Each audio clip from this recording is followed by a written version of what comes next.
Your choice to do the 30 marathons in 30 days, can you talk us through why this and why that exact measure of running? Because it's extreme. It obviously started with the love of doing hard things from the original time I met David Goggins and how things have progressed. So started off with the half marathon. Never enjoyed running. My mate signed me up to my first marathon. We did it. We were like, this is going to be a one-off thing. Decided to do another one just to try and get a sub 3 hour. Did that's that. quick. Your second one going sub 3 hours is rapid. Yeah. And then I was just like, I might be half decent at this. So then next thing I wanted was my first 100K. So then I went and did that. And then I just wanted to keep building. And this year was like a massive year of running for me. So when I got halfway through the year and there was nothing planned out after it, I knew I wanted to do something big.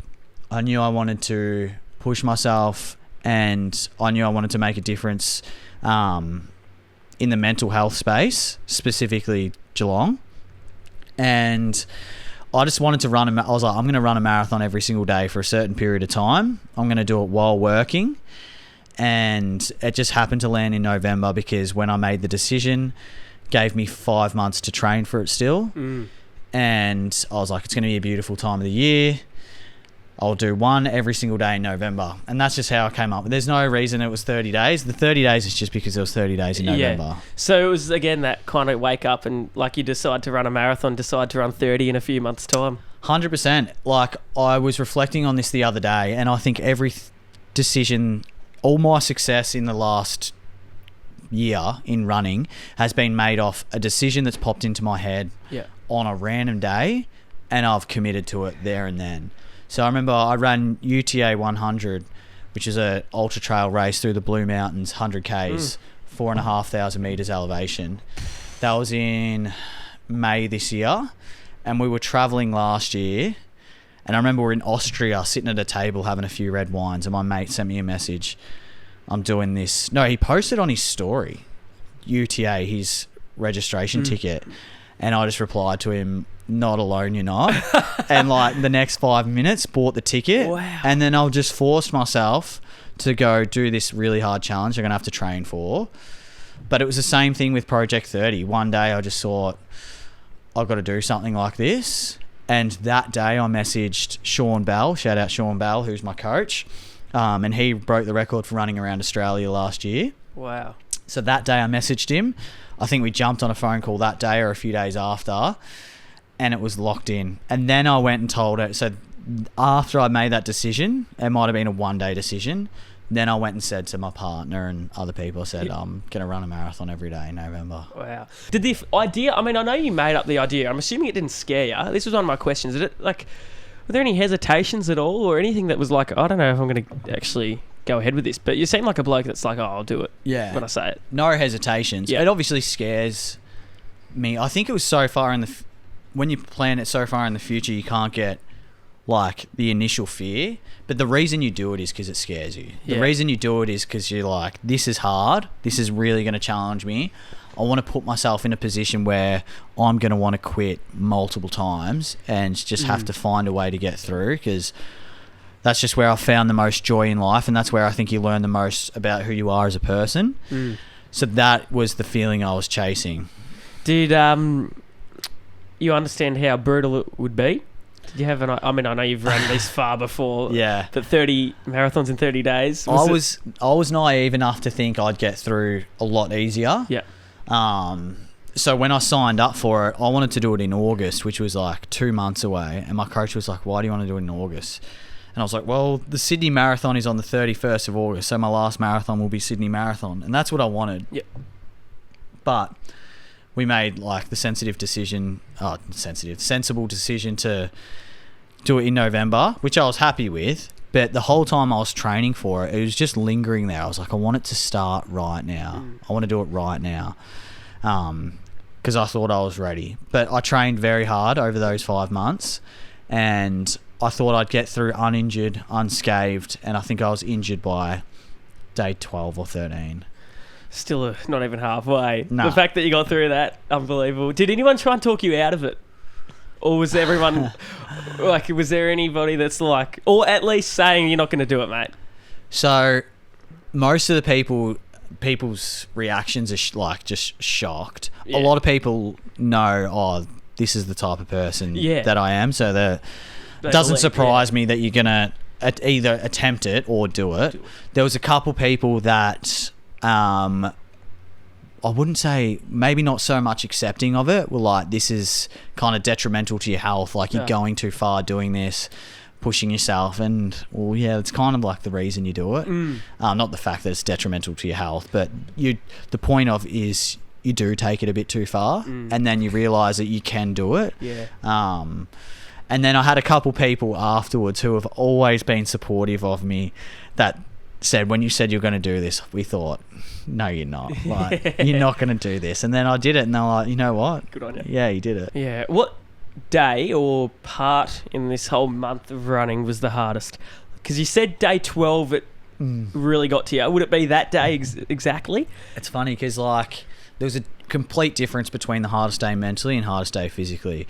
So the hardest day mentally was day 6. I ran in Ocean Grove. It was a terrible decision to run there. The track was like hilly, boring, and I ran by myself. And it was like significantly easier when I was running with other people. Yes. So I remember finishing that marathon being like, I am so done with this day. I just wanted everything from that day to be over. But it was hard physically, but not the hardest. But then come like day 13 or 14 when I was proper injured, and at that point I hadn't met... So I met the physio that got me through the last 14 days. Shout out Jess from Move Sports Physio and Tanner.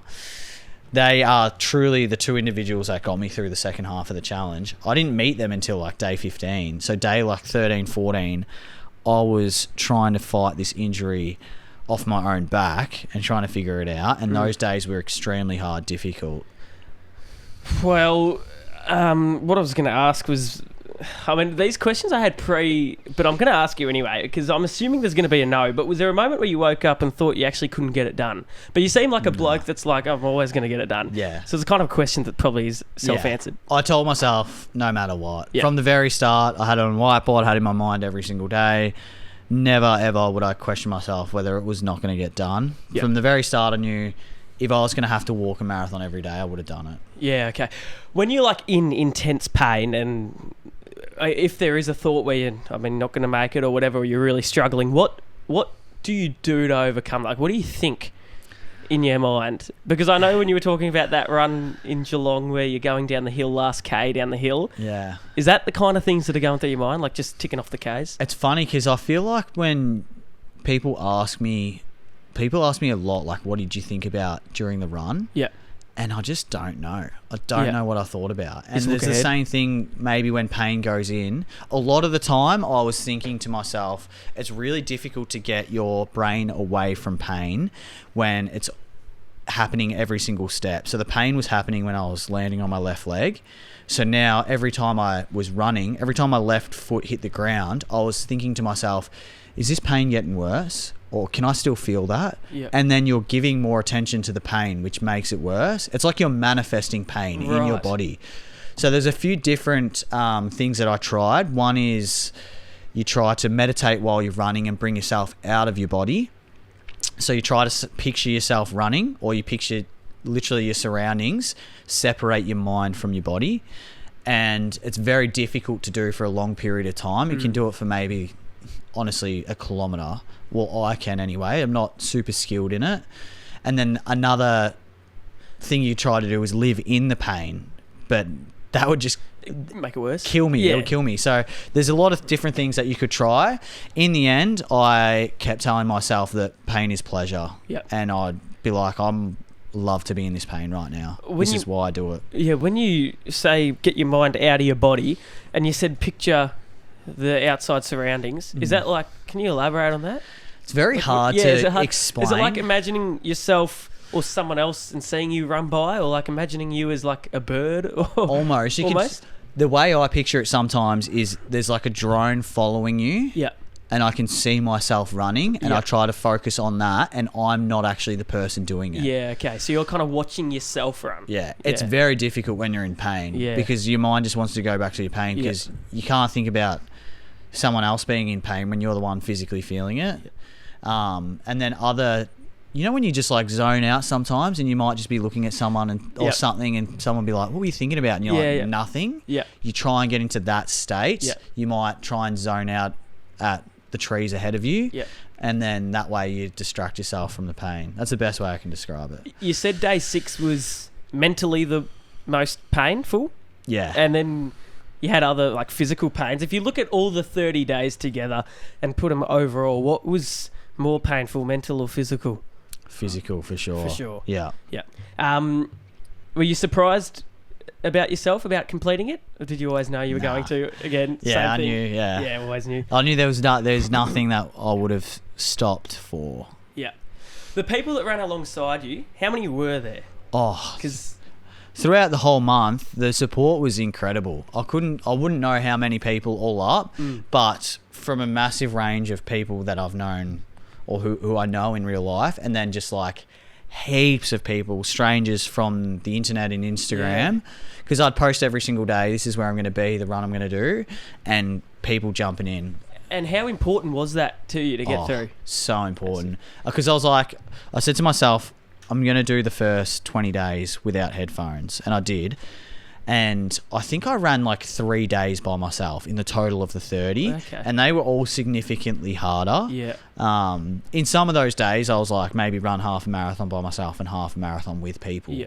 But just meeting new people, conversating with them while talking, like really brought yourself. It's like a form of meditation. You're not thinking about the pain.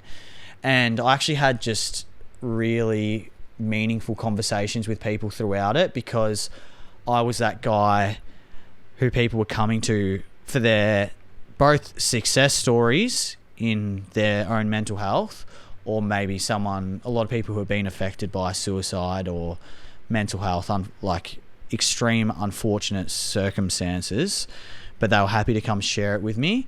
And it just meant that I was having more meaningful conversations in that month rather than just shallow level stuff. And this is while you're running. These While I was conversations. running, yeah. So was it those kind of convos that were the most meaningful and the most, For sure. like the better ones you had? For Yeah. sure. There was one day, so day 4. Yeah. Because at the start of this, you're doing it for mental health, but all I can think about is I'm running a marathon every single day. Yeah. So I'm raising money for mental health, but really I'm there thinking, shit, like another marathon. But day 4, I woke up from a message from this lady called Melinda, and she shared a story with me on Instagram. I was sitting on the toilet, and she had lost her young boy, Lockie, I believe he was 15, to suicide the year before. And she told me a story about him, how he was like a champion swimmer, like the type of boy he was, had everything going for him. And I was just sitting there on the toilet crying, and I was like, fucking hell, man, like this is actually affecting people. Like, and she was thanking me for it. And she said, I want to come out to your run today and meet you. And I said, yeah. And I remember we went down to Landy Field, and I was super nervous to meet her because I was like crying on the toilet from her message. And then I met her, and she come up and hugged me, and she was like, you're the reason I got out of bed today. And I was like, fuck, man, like that was heavy. And I was like, I'm so happy you're here, Melinda. Dedicated that day to Lockie. I got her to write her son's name on my arm. We ran off together, and then she disappeared 5 or 6 Ks in. And then when I finished that marathon, this was only day 4. This made it feel like I was so deep in it. I returned, got in my car where I normally like finish the video that I'd film at the end of it. And I've got another message from Melinda about Lockie and how much this means to her. And I just started bawling my eyes out in the car. And Melinda and I just back and forth on Instagram. She's like, she's crying, I'm crying. And I put up a video that night after the 4th marathon, and I was crying in it in Instagram. And that video, everyone was putting on their stories, sharing it, because it was showing how this was like genuinely affecting people and in Geelong. And the reason I was doing this was like so that we could get mental health and suicide prevention workshops to the sporting clubs in Geelong for young people like Lockie. And so many people related to that. That was the point where me and I think everyone else, my partner, all my friends were like, this is so much bigger than a run. Yeah. And it also had a flow-on effect from other people reaching out. This is my relationship with bad mental health. This is the experiences I've had with suicide. And it made it so much more meaningful than just me pushing myself for 30 days. Did you have any idea how many people, because you've impacted so many people, did you have any idea that you'd impact this many people before the run? Not at all. No. Did you have any idea that there'd be that many people running with you? Nah. Nah. I was like, when I pictured doing this, I pictured myself running alone every single night in the dark. That's how I pictured the month to be. And when it wasn't like that and I had the whole community support around me, it was unbelievable. I couldn't have fathomed what it was going to be like. And you just don't realise like the mental health issues that people are going through so close to your home. Because I'm like, I didn't know anyone who had either committed suicide or been affected by it within the last year before this challenge. And within the challenge, I'd met like 50 or knew of like 10 people that had like unfortunately like taken their own life in the past couple months. And I was like, this is everywhere. And I've been blind to it. Yeah, I mean, I think it's unbelievable how like something like what you've been able to do has allowed people to open up a lot too, because they probably wouldn't have otherwise. Yeah. And the fact that the importance of people as well, because like without them running with you, it would have been a lot harder, and it would have been a big struggle as well, even though it was a struggle as it was, but it would have been so, uplifting to have people with you as well, and just to discuss all that too. What was the reason? Because there's so many mental health projects like around the area, I guess, and across Australia. What was the choice with choosing the Shaka project? Yeah, so the Shaka project I found through Instagram because I'd seen the mental health and suicide prevention workshops through Instagram that they were actually doing in like the Geelong local football clubs. Yeah.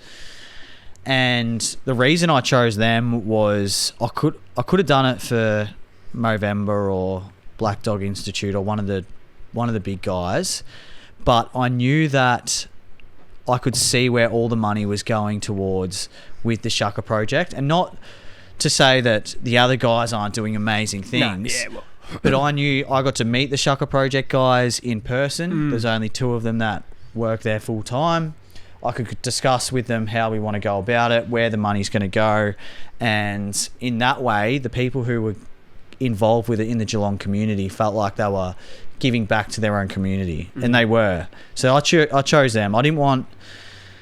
It's tough to say. Like, I think some charities would definitely be corrupt. Yep. I don't know which ones they are, but I knew I wasn't raising money for a charity that has a CEO on $500,000 a year or something like that. Yeah, exactly. And the fact that you could go in personally and find that out for yourself is a massive advantage.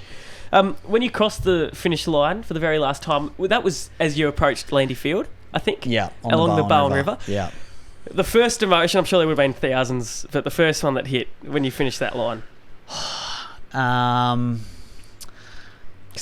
there were people waiting. Like I think I saw a video a few days ago. Yeah.